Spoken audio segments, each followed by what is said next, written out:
My guest today was told in her 50s that she couldn't possibly have ADHD. Turns out she'd had it her whole life.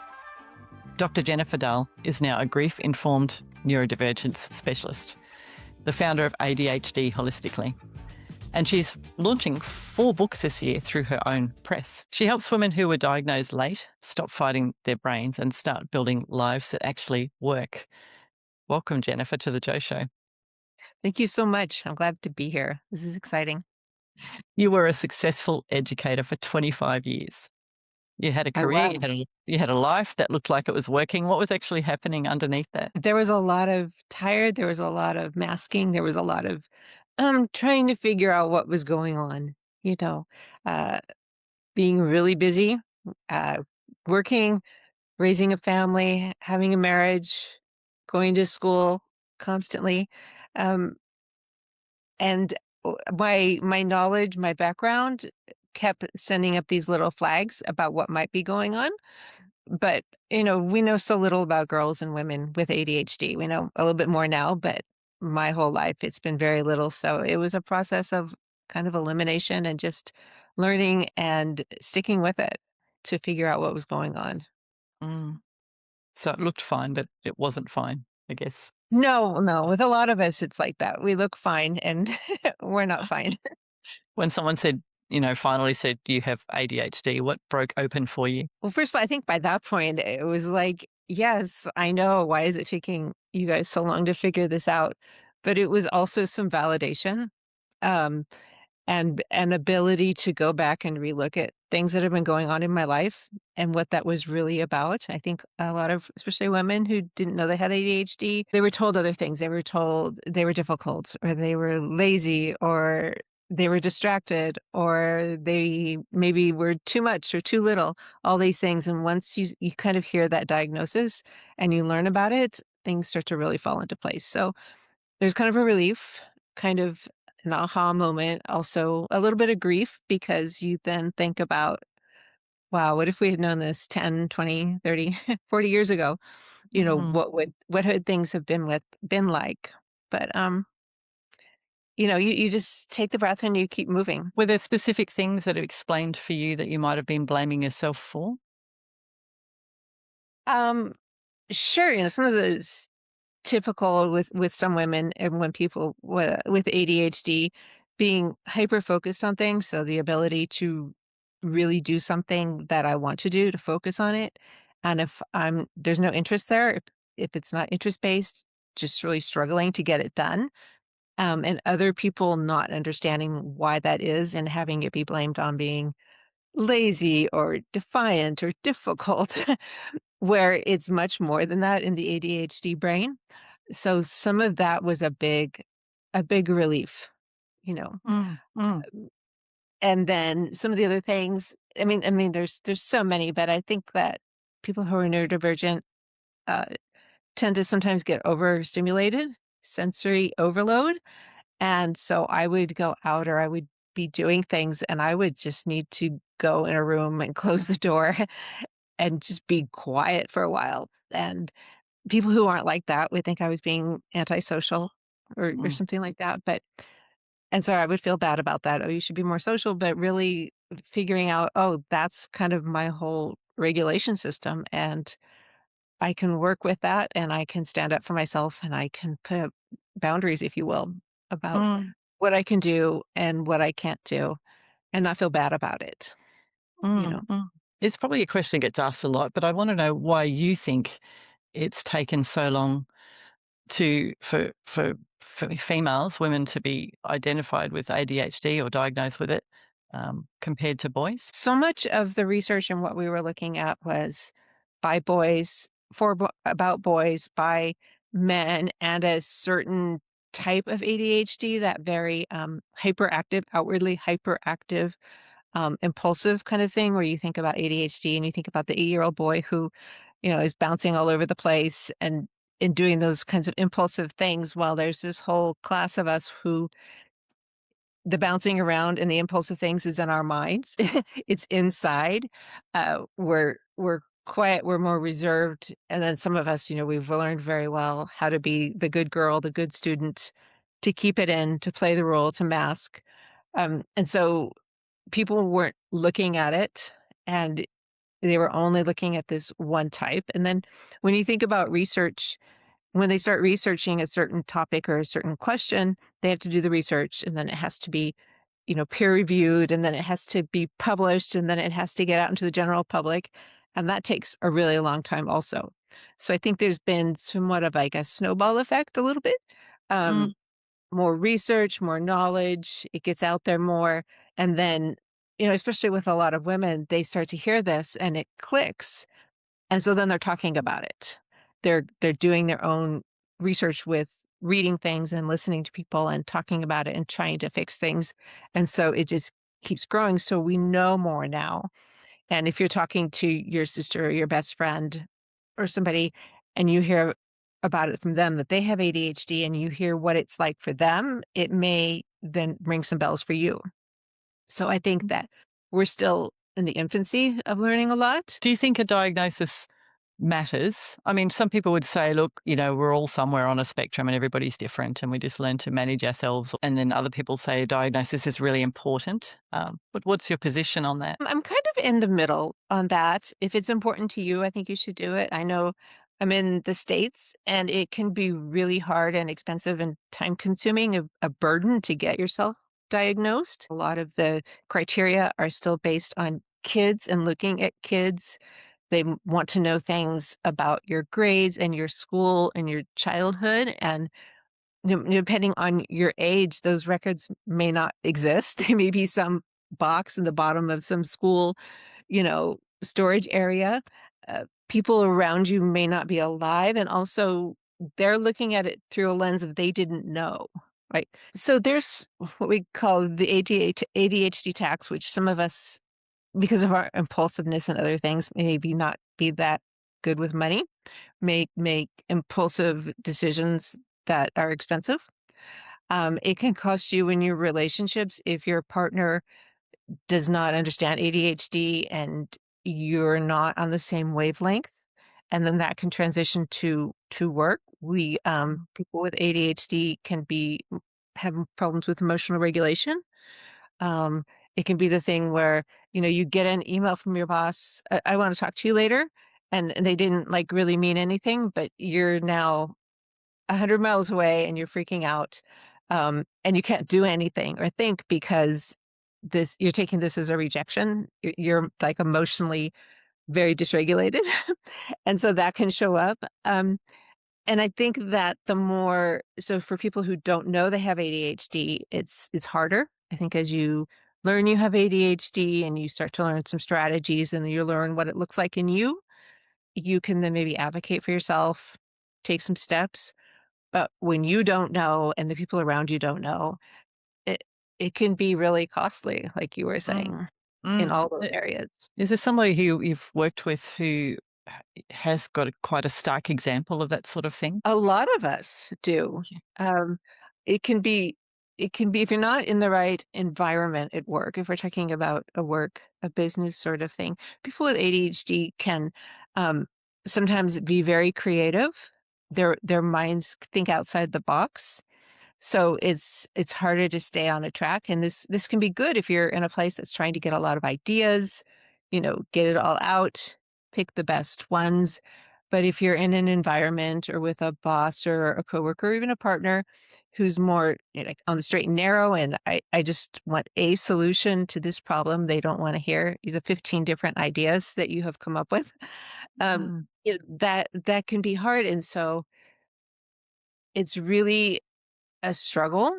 Mm. Sometimes it's about figuring out where you need to be, and maybe you're not in the right place, figuring Mm. out who you are, figuring out your own strengths and how to make the most of them, because maybe it's going and doing something else somewhere else. You call your work grief informed, and most people wouldn't link grief with ADHD. What's the link there? So I talk about that because one of the things I really look at is what I call ADHD plus one, which is the idea that we have ADHD and then often there's something else going on. And for me and for a lot of people, that's grief, whether it's, grief from a death, grief from loss of a situation, some other loss of a dream, whatever you're grieving, because it can be many things. But grief does things to your brain. When you talk about grief brain, widow brain, it can be hard to concentrate. It can be hard to manage your emotions. It can be hard to motivate yourself. And so, if you have those with ADHD and then you have them again with the grief, it just piles on top of each other and it makes it more. And for doctors, for yourself, it can be hard to pull it apart. And in some Mm. ways, you want to pull it apart. And in some ways, you just want to accept, like, okay, I'm having a really hard time remembering things right now. I started off with ADHD and I'm just in this grief process. So, what strategies can I use and what kind of comfort can I give myself? You know? Add another list to the lists that you already write. Yes. There is that. Yes. You're writing thinking about grief, you're writing a book about your first year, of Mhm. widowhood. So what does Yeah. grief look like when your brain you're struggling to regulate emotion? How's it been for you? Are you able to share any on that? Um, sure, like I said, it makes everything more. And when you're in the middle of something, it can be hard to figure out what is what. And unless you've been through a lot of grief, you don't know what grief is like, especially widow grief until you're there. And so it can just seem like everything piling up on top of you. So for my example, my husband died and all of a sudden there's this huge list of all these things that have to be taken care of and done. And in my normal pre-widow ADHD life, managing all of that could be a lot.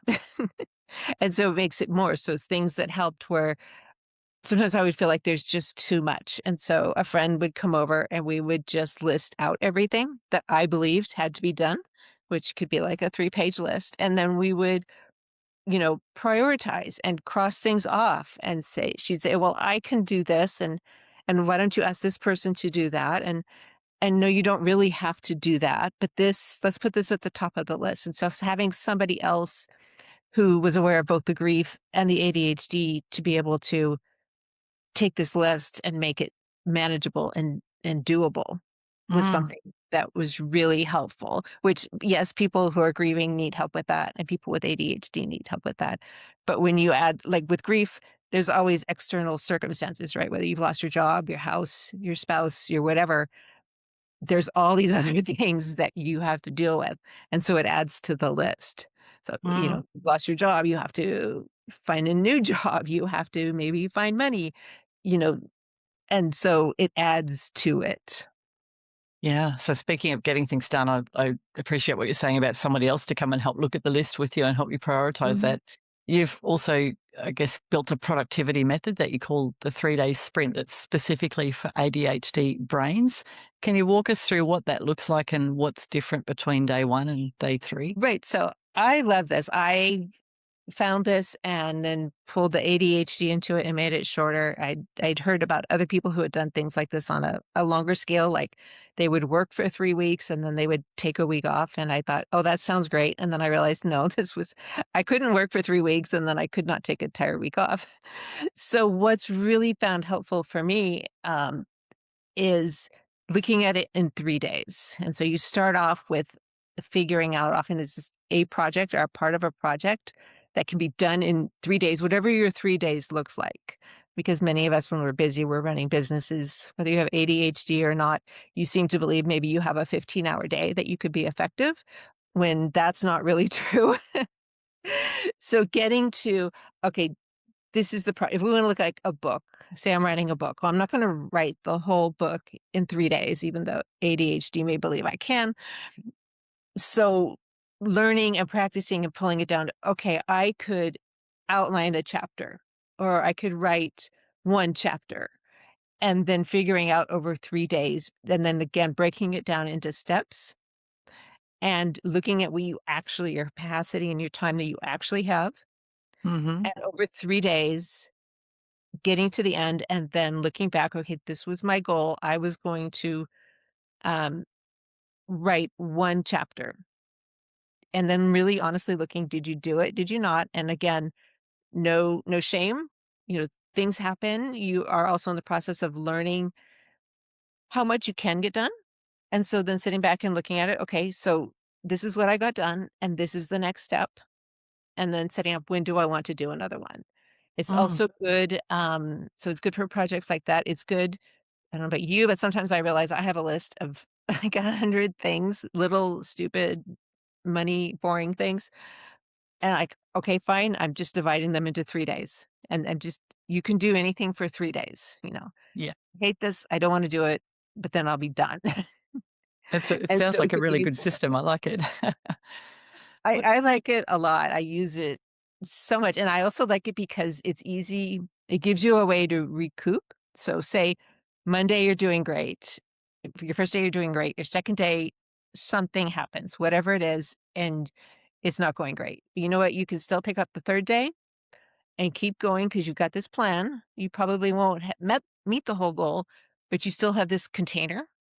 And so if something gets thrown in there, you can still move on, and then you close it off. Okay, I said 3 days. At the end of 3 days, I did A and B, but I didn't do C and D because my kid was sick, or there was a storm and we lost power, or I was sick, or, just it was a random Tuesday and I just couldn't do it. the container's a really good concept. What The happens contain to the ADHD brain on day 4 after a 3-day sprint? So 4 is doing nothing, also sitting back and evaluating. If you have to do it, you could do it at the end of day 3, but if you can on day 4, then that's like your rest, or you're doing something else, not for those what you were working on, and evaluating it. Oh, what worked, what didn't work, what did I get done?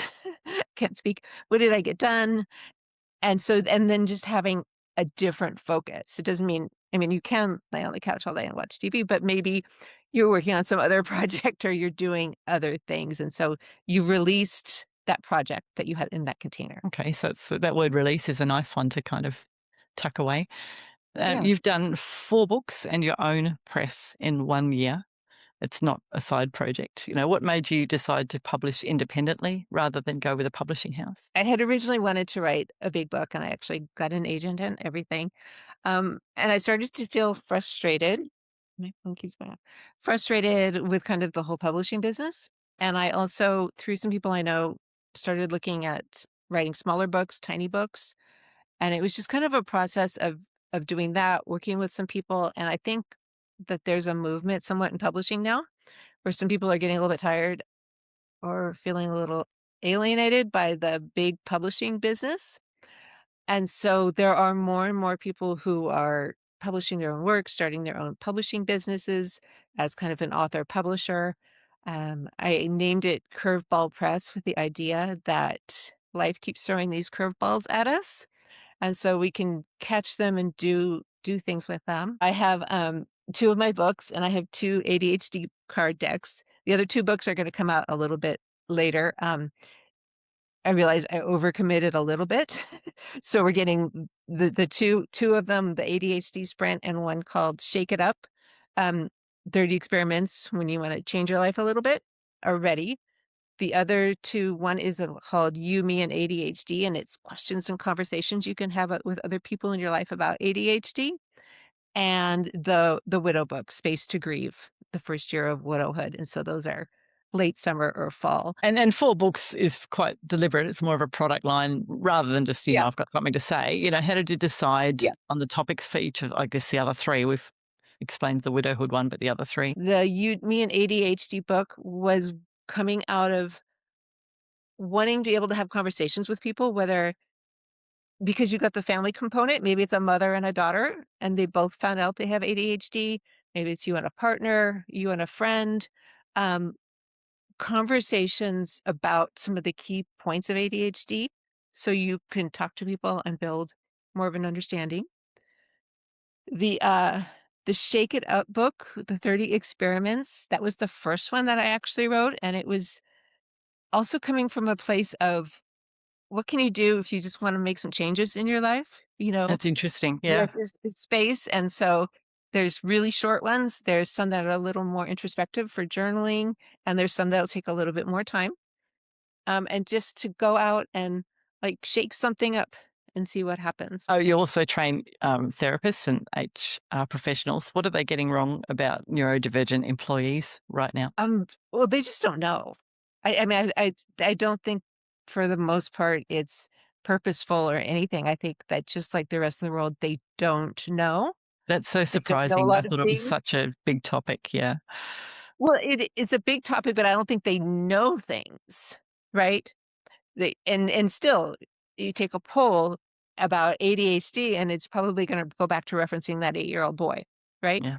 These are the behaviors that ADHD is, not a highly Mhm. successful woman who's got graduate degrees and done all these things, and when you look behind it, she's exhausted and burned out because she's masking and trying to figure it all out, and her mind's just like this, and so they don't see it and they don't know it.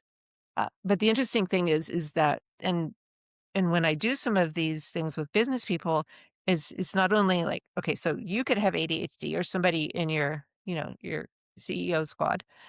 Your employees could have ADHD. Your clients could have ADHD. Your own family could have ADHD.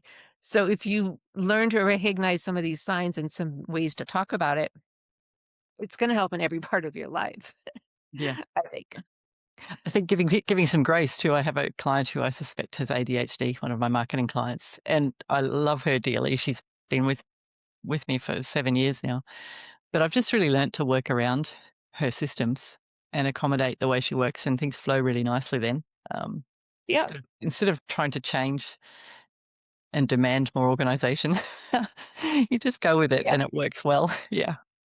Yeah. Because she's gotten this far in life Mm, fairly very successfully. well. So Very well. whether Yes. her strategies are the best, whether I mean, maybe she could replace some of them, but she has strategies that get her through the day Exactly. Exactly. and, you Yeah. know, accept What those and then, you know, see what happens from there. Yeah. So if a woman listening right now is 40, 50, 60, whatever, and suspecting that maybe she has ADHD, what do you think she would need to hear right now? You're okay. I see you. I tell people if you're starting to have those suspicions, or maybe you've had them for a long time, um, look at what trait or what behavior is bringing this on. Is it that you feel disorganized? Is it that you feel you're overly emotional? You're hearing things about ADHD and it's triggering something in you. I mean, triggering, not like in a bad way, but like it's making you think of things. So Mm, start there and do some research on that. Google it, look at books, look at podcasts, look at my website. But, take that little bit. ADHD wants to do it all by tomorrow, sometimes, but we can't do that. So I really yeah. like the idea of, a subtle shift, big impact. Just like, let's do something little, okay? And then you'll see that that's a success, or it's not a success, and so you try something else, and then you just build from that. Because if you're, say, 50, you've had 50 years of being told a certain story, telling yourself a certain story, living a certain way. You're not going to change it overnight, you know. Damn, So huh? but if you even want to, maybe you're just fine the way you are, and you just need to learn a little bit more about it, Yeah. you know? Yeah. I've got 5 questions. I just want you to sort of not think too hard about the answers, just a bit of fun. Okay. The first one is, what's one thing you do every day that most people would find strange? Um, I I sit on the couch and snuggle with my dog. Best book you've read this year? Oh, wow. Um, I'm not done. It's called London Falling. Patrick Brandon Keefe, something like that. He's written several things. It's called London Falling, though, and it's about a boy in London who died. Not very interesting the way I say it. What's one thing about ADHD that, that hill that you'd die on? We're not broken. That's fair. What's one thing you'd Eh, say to your 30-year-old self? Trust yourself. Make people listen to you about the ADHD. Mm, okay, thinking about your book, the Shake It Up, the experiments one, Uh, what's one experiment that everyone should just try first? I think you should look at your hometown, whether it's a little burg or a big city, as through new eyes and go find a couple of things that you've never done, that you've never seen. You know, I Sounds have good. found little villages, I have found restaurants. Find something that you've driven past 100 times and go check it out. That sounds great. Considering I live in a very beautiful part of the world, I'll take that advice. Dr. Jennifer Dall, thank you so much for your time. I'll put links in the description where everybody can find you because I think your work is a really great contribution to the conversation about ADHD in women. Yeah, I really appreciate what you're doing. Thank you. Thank you so much.